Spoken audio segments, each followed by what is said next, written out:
유해질 기자, 텔레그램 박사방 운영자 조주빈, 25, 이 징역 40년을 선고받은 가운데 피해자의 입장문이 공개됐다. 26일 법원은 미성년자를 비롯해 일반 여성들을 협박해 성착취물을 제작 및 판매, 유포한 혐의로 조주빈에게 징역 40년과 신상정보 공개, 고지 10년, 아동, 청소년 관련 기관 및 장애인 복지시설 취업 제한 각 10년, 전자발찌 부착 30년, 범죄 수익금 약 1억 604만 원 추징을 선고했다. 이날 함께 재판에 넘겨진 태평양 이모, 16, 군은 범행 당시만 15세인 점을 고려해 징역 장기 10년, 단기 5년을 선고받았다.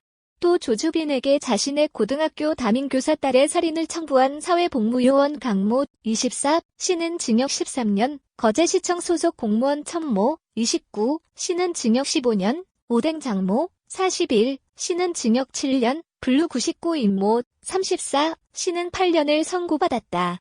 이 가운데 텔레그램 성착취 피해자 A씨는 이날 선고 직후 열린 기자회견에서 입장문을 보내며 피해자들의 피해 사실과 가해자들의 수법을 가십거리 마냥 풀어내는 모습들을 보고 너무나도 마음이 답답했다며 오늘 주범 조주빈이 선고되었지만 이것이 끝이 아님을 알고 있다. 공범들은 사건이 진행되고 있고 몇몇은 아직까지도 수사 진행 중이라고 밝혔다. 이어 숨고 싶었지만 제가 두렵다고 피하면 그들이 웃을 것을 알기에 앞으로 살아갈 저에게 그들이 저를 피하는 게 맞다고 생각된다며 재판부는 앞으로의 모두가 안전한 사회를 살아가기 위해서 공범들 처벌에 있어서도 엄벌을 내려주시고 이런 사회학적인 일이 두 번 다시 일어나지 않도록 본보기를 보여주시길 부탁드린다고 당부했다. 다음은 피해자의 입장 전문이다. 안녕하세요. 먼저 말을 꺼내기에 앞서 이 자리에 저의 이야기를 듣고자 오신 분들에게 감사의 말씀을 전합니다. 그러한 일이 일어나고 벌써 오늘의 시간이 왔습니다. 그날은 아직도 생생한데 오늘까지는 어떻게 지내왔는지는 참 흐릿하네요. 국민들께서도 같이 분노해주시고 그만큼 많은 언론에서도 관심 가져주셨습니다. 언론에 노출이 되어야 저의 피해 사실에 대한 규명에도 도움이 될 것이고 또 다가오시는 그 시선이 너무나 감사했습니다. 하지만 그건 한 번도 이런 언론화를 겪어보지 못한 저의 어리석은 생각이었습니다. 피해자들의 피해 사실과 가해자들의 수법을 가십거리 마냥 풀어내는 모습들을 보고 너무나도 마음이 답답했습니다. 그것을 보는 게 덫이가 떨렸습니다.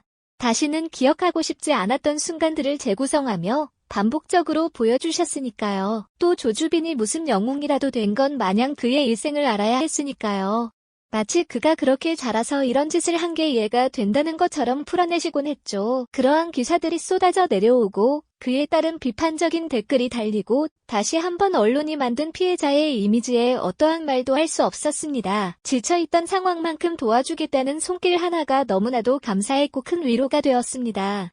하지만 그 마음이 결코 따뜻할 뿐만이 아니란 걸 알았던 순간은 정말 외면받았다는 생각에 가슴이 무너져 내렸습니다. 또한 사회적인 위치와 영향력을 충분히 가지고 계신 분들이 앞에서는 여성 인권을 그리 지지한다 말씀하시면서 뒤에선 성희롱적인 발언을 저한테 아무렇지 않게 내던지시고 그런 분들이 이 사건에도 어느 정도 연관성 있게 수사에 참여했다는 게 무척이나 소름 돋습니다. 그리고 이런 분들끼리 뒤에서 물고 뜯고 서로 약점을 모은다는 것도 이런 경관을 처음 보는 제겐 너무나 경악스럽더군요. 세세하게 말하기 입 아프고 부당한 경험들로 말 못할 역겨움과 분노를 느꼈습니다. 사건 뒤 이런 경험을 가지신 피해자분들이 비단 저뿐만이 아닐 것입니다. 피해를 수단화하여 이익을 취하려 하셨던 모든 분들은 자신의 사회적 위치를 인지하시고 모두 스스로 찔리시길 바랍니다. 여러 가지 댓글과 의견들을 보며 사건이 일어난 후 제 잘못이 아닌가 몇 번이고 돌아보았습니다. 사건의 피해자가 저만이 아니기 때문에 대표해서 어떠한 의견을 말한다는 것이 참으로 조심스럽습니다. 그러나 피해자의 언어가 필요하다 생각해서 적절한 선에서 용기 내어 말합니다. 잘못된 내용들도 많았고 그중 정말 이건 아니야라며 소리 지르고 싶던 순간도 있었습니다.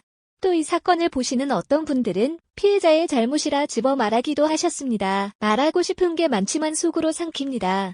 저의 잘못이라 인정하면 왜 그런 선택을 했냐 비난당할 것 같고, 잘못이 아니라 호소하면 잘못한 것이 맞다고 비난당할 것 같기 때문입니다. 오늘 주범 조주빈이 선고되었지만 이것이 끝이 아님을 알고 있습니다. 공범들은 사건이 진행되고 있고 몇몇은 아직까지도 수사 진행 중이죠. 숨고 싶었지만 제가 두렵다고 피하면 그들이 웃을 것을 알기에 앞으로 살아갈 저에게 그들이 저를 피하는 게 맞다고 생각됩니다.